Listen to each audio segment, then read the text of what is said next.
साबिक chairman PCB Zaka Ashraf ने PSL draft की तकरीब शाही किला हुजूरी बाग में कराने को अच्छा तजुर्बा करार दिया और कहा कि 10 साल पहले लीग का पौधा लगाया गया था। लीग पीसीबी को माली मुनाफा भी दे रही है। चैंपियंस ट्रॉफी में भारतीय टीम का पाकिस्तान न आना अफसोसनाक है। पीएसएल की तकरीब के बाद मीडिया से बातचीत के दौरान उनका क्या कहना था, आइए देखते हैं।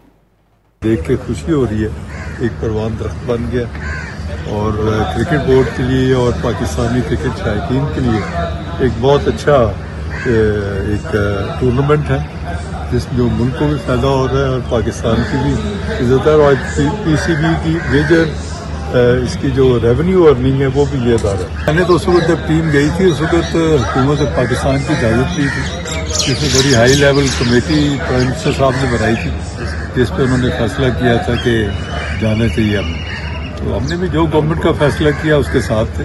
साबिक चेयरमैन पीसीबी ज़का अशरफ ने पीएसएल ड्राफ्ट की तकरीब शाही किला हुजूरी बाग में कराने को अच्छा तजुर्बा करार दिया और कहा कि 10 साल पहले लीग का पौधा लगाया गया था। लीग पीसीबी को माली मुनाफा भी दे रही है। चैंपियंस ट्रॉफी में भारतीय टीम का पाकिस्तान न आना अफसोसनाक है। पीएसएल की तकरीब के बाद मीडिया से बातचीत के दौरान उनका क्या कहना था, आइए देखते हैं।